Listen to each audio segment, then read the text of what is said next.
할렐루야. 오늘은 8월 13일 주일입니다.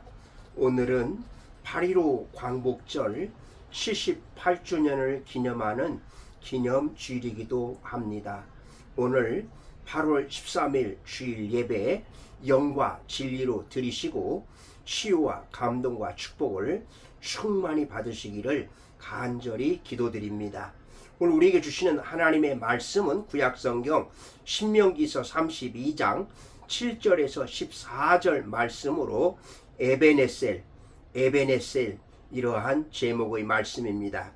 그러면 오늘 본문 신명기 32장 7절에서 14절 말씀을 읽도록 하겠습니다. 7절입니다. 옛날을 기억하라. 역대의 연대를 생각하라. 내 아버지에게 물으라. 그가 내게 설명할 것이요 내 어른들에게 물으라. 그들이 내게 말하리로다. 지극히 높으신 자가 민족들에게 기업을 주실 때에 인종을 나누실 때에 이스라엘 자손의 수요대로 백성들의 경계를 정하셨도다. 여호와의 분깃은 자기 백성이라. 이곳은 그가 택하신 기업이로다. 여호와께서 그를 황무지에서 짐승이 부르짖는 광야에서 만나시고 호위하시며 보호하시며 자기의 눈동자같이 지키셨도다. 11절 마치 독수리가 자기의 보금자리를 어지럽게 하며 자기의 새끼 위에 너풀거리며 그의 날개를 펴서 새끼를 받으며 그의 날개 위에 그것을 엎는 것 같이 여호와께서 홀로 그를 인도하셨고 그와 함께한 다른 신이 없었도다. 여호와께서 그가 땅의 높은 것을 타고 다니게 하시며 밭에 소산을 먹게 하시며 반석에서 꿀을 굳은 반석에서 기름을 빨게 하시며 소의 엉긴 젖과 양의 젖과 어린 양의 기름과 바산에서 난 순양과 염소와 지극히 아름다운 밀을 먹이시며 또 포도주에 붉은 술을 마시게 하셨도다. 아멘. 오늘 이 신명기 32장 말씀은 모세의 고별 설교 중에 한 내용이라고 하겠습니다. 이스라엘 백성들을 애굽으로부터 인도하여 낸 모세는 이제 120세가 가까이 오면서 자신의 운명이 얼마 남지 않았다는 것을 알고 있었습니다. 더군다나 자신은 약속의 땅인 가나안 땅에 들어가지 못한다는 것을 알기 때문에 사랑한 동족들에게 마지막 유언의 설교를 하고 있는 것입니다. 본문 7절에 보면 옛날을 기억하라. 역대의 연대를 생각하라. 이렇게 권면하고 계십니다. 즉 과거를 돌아보라. 하나님께서 어떻게 섭리하셨는지를 과거를 돌아보라는 말씀입니다. 이 말씀을 오늘 우리에게 적용해 본다면 2023년 오늘까지 돌아보라. 하나님이 어떻게 함께 하셨는가를 그러면서 금년 여기까지 인도하신 하나님에 대해서 생각해 보라. 이런 말씀입니다. 여러분 지금까지 살아온 과거를 한번 돌아보시기를 바랍니다. 과거가 우리의 미래를 보장해 주지는 않지만 과거를 돌아보면서 그 과거를 거울 삼아서 앞으로 나갈 수가 있다는 사실입니다. 이스라엘 백성들과 함께 하셨던 하나님께서 과연 오늘 우리를 어떻게 인도하셨는지를 돌아보시기를 바랍니다. 먼저 하나님께서는 우리를 눈동자같이 보호하셨습니다. 오늘 본문 10절에 보면 하나님께서 눈동자같이 지켜주셨다 이렇게 말씀하시는데 이 말씀은 최우선적으로 아끼면서 아주 조심스럽게 보호해 주셨다 이런 의미라고 하겠습니다. 하나님께서는 이스라엘 백성들을 광야 생활 40년 동안 하는 동안에 눈동자같이 보호해 주셨고 지켜주셨다는 것입니다. 이 말씀은 단지 이스라엘 백성들에게만 아니라 오늘 우리에게도 해당되는 말씀이라고 하겠습니다. 오늘 우리 가운데도 하나님의 은혜를 받은 적이 없다고, 하나님의 은혜가 무엇이냐고 대답할, 이렇게 질문할 사람은 아무도 없을 것입니다.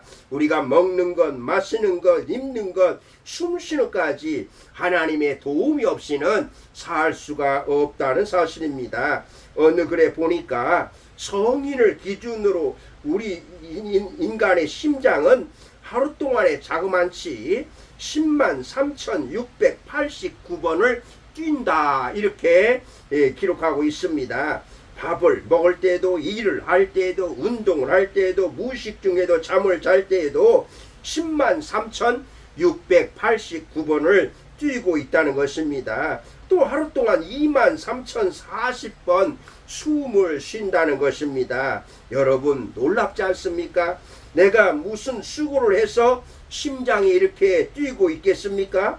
내가 무슨 수고를 해서 나의 폐가 호흡을 하고 있겠습니까? 결코 아닐 것입니다. 나는 아무 수고도 하지 않았는데도, 나는 생각조차도 하지 않았는데도 하나님께서 나의 심장을 움직여 주시고 폐를 움직여 주셔서 우리가 살고 있다고 하는 이 사실은 바로 하나님의 보호하심이요 하나님의 도우심임을 믿으시기를 바랍니다. 시간까지 이끌어 주신 하나님의 은혜를 기억하시면서 하나님의 보호하심, 눈동자같이 보호하심에 감사하시기를 바랍니다. 아멘. 두 번째로 하나님께서 우리를 사랑으로 연단하셨습니다. 오늘 본문 말씀에 보면 독수리를 훈련시키는 장면을 말씀하고 있습니다. 독수리가 이제 새끼를 낳고 그 새끼를 우리에서 처음에는 잘 보호하지만, 그러나 독수리 어미는 새끼가 편안히 지금 살고 있는 그 우리의 모든 집들을 다 이제 빼낸다는 것입니다. 부셔버리는 것입니다. 그러면 할 수 없이 새끼가 이제 나올 수밖에 없는데, 그런데 나오자마자 그들은 뒤 땅덩어리로 땅 아래로 이제 떨어질 수밖에 없습니다. 그때 어미 독수리가 밑으로 쏜살같이 내려가서 그 새끼 독수리를 끌어올려 간다, 업고 간다는 것입니다. 이렇게 해서 계속해서 이렇게 훈련한 다음에 그 새끼가 마침내 어미 독수리와 같이 날 수 있도록 만드신다는 것입니다. 모세는 바로 이러한 사실에 비유하여서 하나님께서 이스라엘 백성들을 강하게 양육하기 위해서 광야에서 연단하셨다고 말씀하고 있습니다. 하나님께서는 이스라엘 백성들을 광야 40년 동안 보호하시는 과정에서 갈증과 배고픔, 전쟁과 질병 등의 온갖 고초를 겪게 하셨습니다. 이것은 하나님께서 하나님의 백성들을 사랑하시기에 연단시키는 과정이었다는 사실입니다. 오늘 우리도 하나님 나라에 가는 천국 백성으로서 때로는 우리에게도 이러한 연단의 과정이 있다는 사실입니다. 그것은 바로 우리를 사랑하시기 때문에 하나님께서 훈련하시고 연단하신다는 사실을 믿으시고 하나님의 사랑에 감사하시기를 바랍니다. 아멘. 세 번째로 하나님께서 우리를 계획대로 인도하셨습니다. 12절 말씀입니다. 우리 눈에는 보이지 않으시지만 언제나 성령으로 우리와 동행하시면서 우리를 인도해 준다는 사실입니다. 이스라엘 백성들을 바로 약속의 땅인 축복의 땅인 젖과 꿀이 흐르는 가나안 땅으로 인도하신 것처럼 하나님께서는 오늘 우리 그리스도인들을 하나님의 계획대로 천국에 갈 때까지 우리를 인도하신다는 사실을 믿으시기를 바랍니다. 아멘. 여러분, 이스라엘 백성들과 함께 하셨던 하나님께서 과연 우리를 어떻게 인도해 주셨는가를 한번 돌아보시기를 바랍니다. 하나님께서 우리를 눈동자같이 보호하셨고요, 하나님께서 우리를 사랑으로 연단하셨고요, 하나님은 우리를 계획대로 인도하셨습니다. 에베네셀, 도움의 돌이라는, 여기까지 도우셨다고 하는 이런 의미인데요, 하나님께서 금년 여기까지 하나님께서 도우셨음을 다시 한번 감사하면서 하나님의 은혜에 감사하며 하나님께 영광 돌리시기를 주님의 이름으로 축복합니다. 아멘. 기도하시겠습니다. 하나님 감사합니다. 오늘 하나님께서 이스라엘 백성들을 광야에서 눈동자같이 보호하시고 연단하시고 인도하심을 다시 한번 깨닫고 여기까지 인도하신 하나님 은혜 감사하며 살게 하여 주시옵소서. 감사하며 예수님의 이름으로 기도드리옵나이다. 아멘.